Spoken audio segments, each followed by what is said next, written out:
A gente já começa o programa, o Fica Alerta de hoje, com mais um caso absurdo. Absurdo que, infelizmente, dói no coração quando a gente fala desse tipo de caso aqui no nosso programa. A notícia que eu vou dar agora é de gerar, de fato, indignação. Uma menina de 5 anos foi brutalmente espancada. Os suspeitos são o pai e a madrasta. Esse crime aconteceu em São Miguel dos Campos e a menina, que chegou ao HGE com hematomas espalhados por todo o corpo e aparentando também sinais de desnutrição. Vamos ao vivo com a Maria Maciel para saber qual é o estado da saúde da menina que deu entrada ontem. Não é isso, Maria? Aí no Hospital Geral do Estado, o HGE. Mais um caso absurdo que nos revolta. Maria Maciel.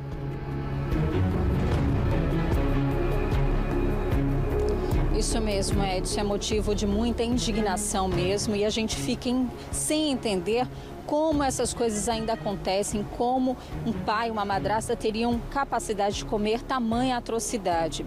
Olha, em relação ao estado de saúde da menina, segundo o último boletim emitido aqui pelo Hospital Geral do Estado, ela segue na UTI pediátrica em estado grave.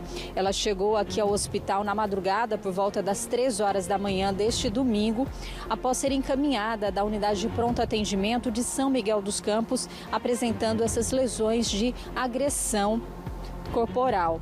Então, como é que foi essa história? As informações que a gente tem até o momento é de que pai e madrasta levaram essa criança, essa menina de apenas 5 anos de idade, à UPA do município, lá de São Miguel dos Campos. Chegaram lá dizendo que a menina havia caído no banheiro.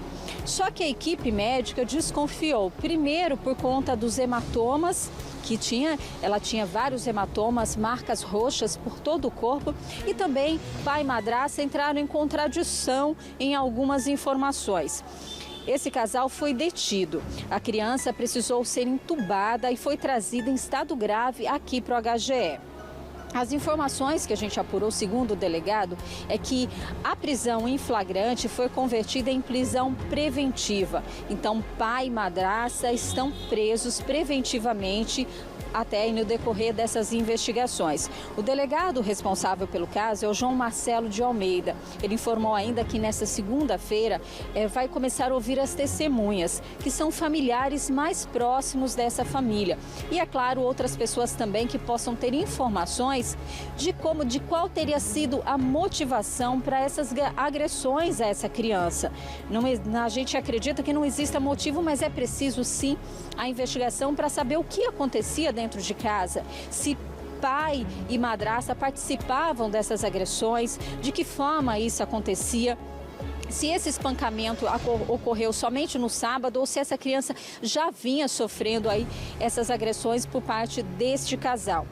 Segundo o conselheiro tutelar, que também acompanhou aí essa ocorrência, ele disse que a menina apresentava assim, marcas, hematomas, que lembravam muito de uma tortura. Parecia que a menina vinha sendo torturada. É um caso que causa muita indignação, principalmente pelo estado em que a menina chegou aqui. Ela foi espancada quase até a morte e está aqui no HGE, sobrevivendo ainda, mas em estado gravíssimo. Ainda sobre as investigações, o delegado disse que esse inquérito está na fase inicial, vão ser ouvidos familiares e depois também outras pessoas, até então chegar aí essa conclusão. Por enquanto, o casal segue então em prisão preventiva até que tudo isso seja esclarecido. Mas realmente, Edson, é um caso que choca muito e a gente fica sem entender realmente o que está acontecendo, para tamanha crueldade e brutalidade contra uma criança indefesa de apenas 5 anos. Eu volto com você. E para quem deveria dar amor, cuidado, e não fazer isso. Como você bem falou, Maria, o delegado também já tem isso nas investigações. Aparentemente, o conselheiro tutelar, que falou com a nossa reportagem também, com o TNH1, aparentemente não foi uma agressão de um dia só. Ou seja, ela estava acumulando agressões, hematomas por todo o corpo. Imagina que ela é um corpo de uma criança, de uma menina de 5 anos. Totalmente machucada. Tem também a parte da cabeça que a gente preferiu não mostrar aqui, porque de fato ela está muito machucada também. Então, sinais, como você falou, talvez de uma tortura. A menina estava aparentemente desnutrida, a gente não é médico, não tem como dar um laudo de que estava, mas pelo tamanho da criança, por essa idade, ela deveria estar mais fortinha, vamos dizer assim, não é? E aí tudo isso leva a crer que os maus tratos aconteciam já há um bom tempo, né, Maria?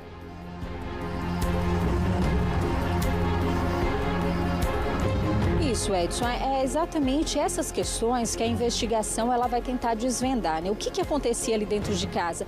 Quem era responsável por essas agressões? Será que seria somente o pai, ou somente a madrasta, ou os dois batiam na criança? Então há muitas perguntas a serem feitas. Agora, o conselheiro tutelar também passou uma informação importante. Ele disse que a criança fazia xixi na cama.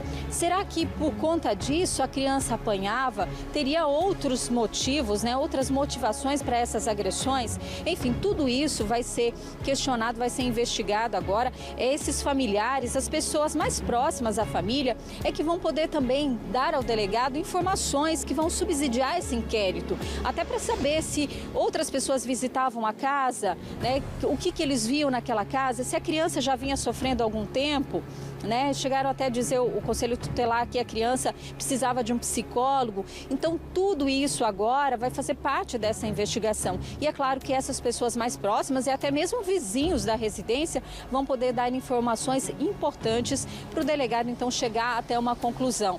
O fato é que não existe uma justificativa para tamanha crueldade contra uma criança. Isso é fato. Eu volto com você aí nos estúdios. Pois é, Maria, obrigado pelas suas informações. De fato, não tem explicação. Ah, porque fazer xixi na cama, isso não é explicação, né? Não existe, né? Você não pode maltratar uma criança porque ela cometeu um erro ou de repente tem um problema de não conseguir, né? Enfim, fazer o xixi no banheiro ou ainda não utiliza mais fraldas, enfim, não é justificativa.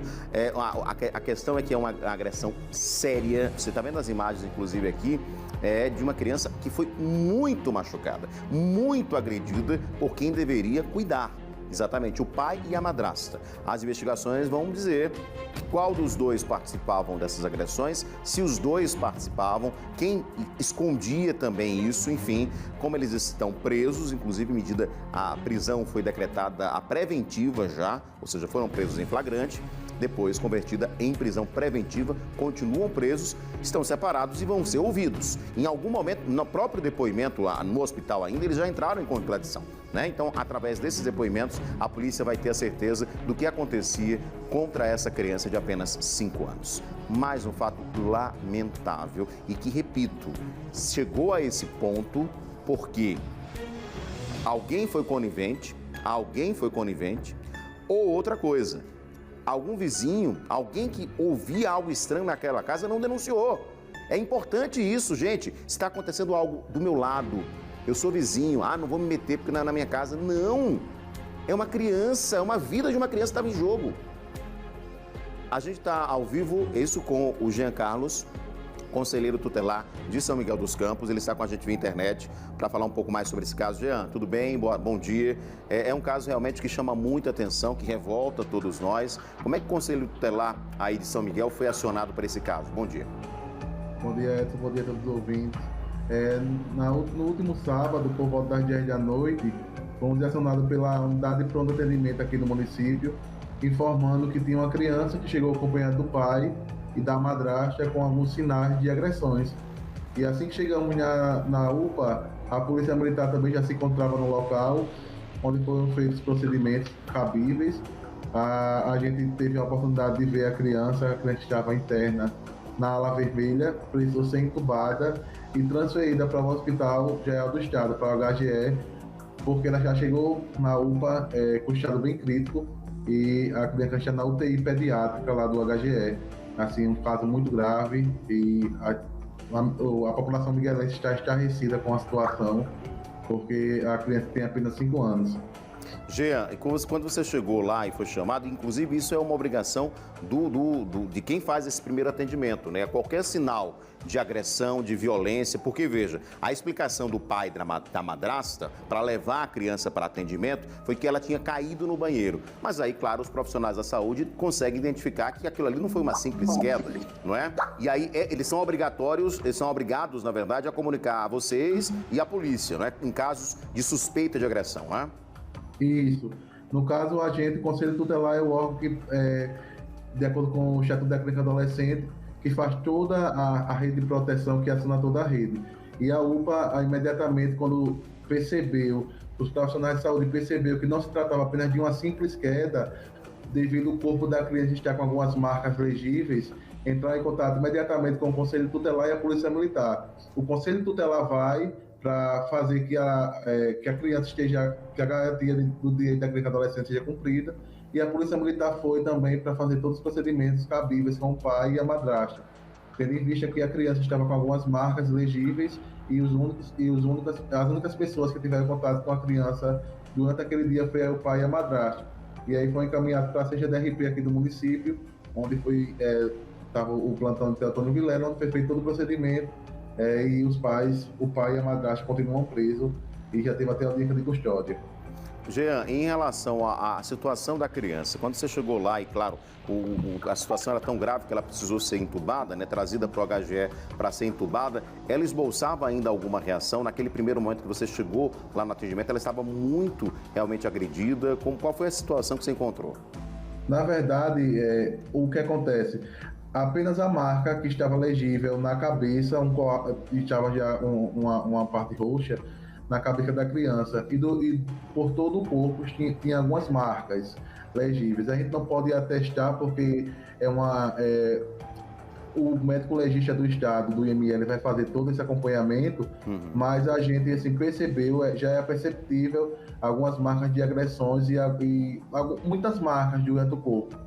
E marcas até antigas, não foi apenas aquele dia, tem algumas marcas antigas que a gente pôde verificar e constatar. A criança já estava desacordada, porque já estava em sedação para ser entubada, porque o caso que quando ela chegou na UPA, ela já estava com o caso já agravado.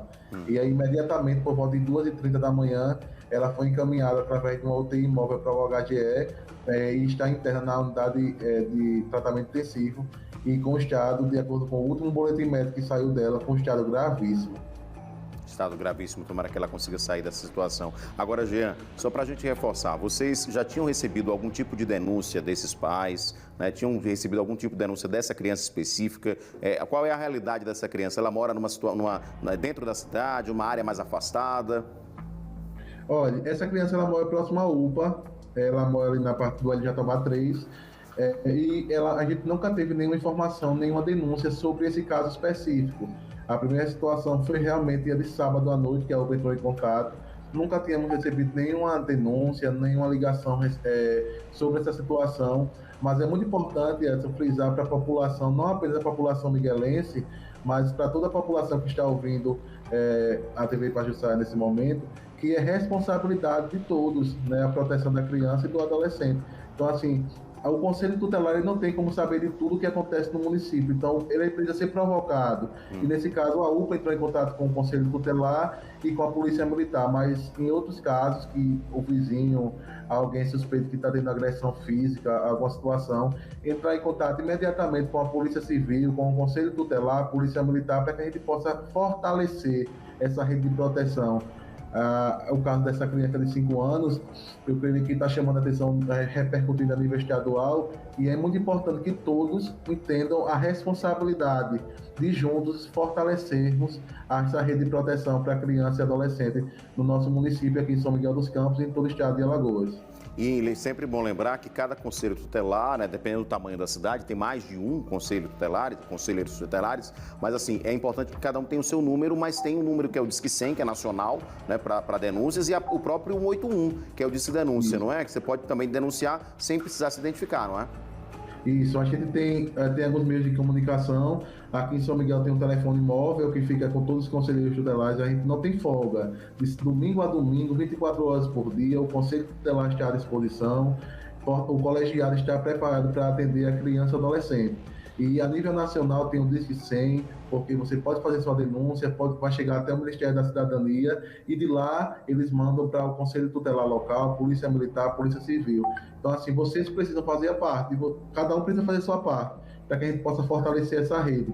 E é muito importante frisar que se essa criança poderia ter sido evitado essa situação, se algum vizinho, se alguém tivesse feito alguma denúncia, o Conselho Tutelar ia imediatamente providenciar um atendimento psicológico, ia entender. E se naquela situação fosse visível que não podia continuar com o pai e a madrasta, o com certeza íamos tomar outra providência. Então, assim, é importante que todo mundo faça a sua parte para que a gente consiga proteger a criança e o adolescente.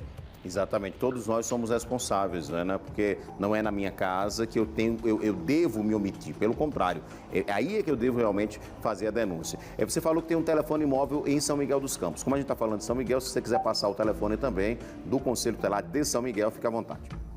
Então, o número do Conselho Tutelar aqui de São Miguel é 9147-6491. Então, você que é população, você que tem alguma informação que tem alguma criança, algum adolescente sendo maltratada, negligenciada, que esteja com seu direito tendo seu direito violado, entre em contato com o Conselho Tutelar 9147-6491, entre aqui em São Miguel, entre em contato com o Disque 100 a nível nacional, faça algo, não se cale, denuncie, porque a rede de proteção só pode funcionar se você denunciar, se você participar de forma ativa. Perfeito. Muito obrigado mais uma vez, Jean Carlos, pela sua participação ao vivo, conselheiro tutelar de São Miguel dos Campos, que atendeu essa denúncia, né, esse caso gravíssimo que aconteceu neste final de semana. Muito obrigado, Jean Carlos. O telefone, inclusive, está na tela. Esse é o do Conselho Tutelar de São Miguel dos Campos. Mas lembrando que se você está em outra cidade, você pode ligar para o Disque 100. O Disque 100 é um número nacional que é para proteção de crianças e adolescentes. 100. É de graça, tá? E pode ligar também para o Disque Denúncia, que é 181, que é o número de denúncia daqui da Secretaria de Segurança Pública de Alagoas. Veja, será que nenhum vizinho, será que nenhum familiar viu que essa criança estava sendo maltratada?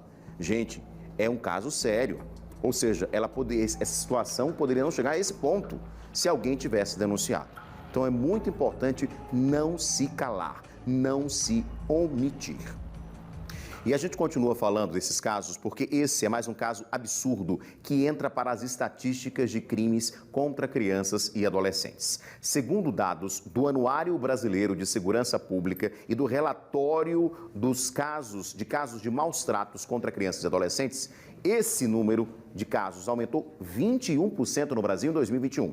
Os registros de abandono de incapaz, pornografia infantil e exploração sexual também aumentaram. Vamos ver aqui na tela os dados? Olha só, dados de 2021, mais de 20 mil casos registrados em todo o Brasil de violência contra crianças e adolescentes. Crescimento de 21% de casos de maus tratos no ano passado. Crianças de 6 anos são as maiores vítimas desse tipo de maus tratos. Veja, esse caso que a gente está mostrando aí, a menina tem 5 anos, porque ela vai sair dessa. Tem 5 anos, tá? Pode colocar mais os dados para a gente aqui, ó. Dados de 2021. 62% dos crimes acontecem com crianças de 0 a 9 anos. De 0 a 9 anos. Mais dados para a gente aqui de 2021. Dados do Anuário Brasileiro de Segurança Pública, nas idades entre 0 e 9 anos, a maior parte das vítimas são meninos. Já entre 10 e 17 anos, as meninas sofrem mais. E mais de 60% das vítimas são da raça branca, né, identificada segundo a própria identificação da vítima. Em 62% dos casos, o agressor é do sexo feminino e 81% dos crimes aconteceram nas casas das vítimas. Ou seja, o crime aconteceu dentro de casa, por quem deveria cuidar, por quem deveria amar e, ao invés de fazer isso, estava violentando essas crianças. São números sérios. Esse caso que nós mostramos de São Miguel é mais um caso, mas ela vai conseguir sair dessa. Ela está na UTI, o estado é gravíssimo. Vamos orar para que ela possa, de fato, deixar essa situação e que quem cometeu esse crime contra essa criança possa ser responsabilizado. Lembrando, você, se sabe de alguma coisa, não se cale, denuncie. Você pode salvar a vida de uma criança, de um adolescente. E a gente vai continuar em alerta, tá?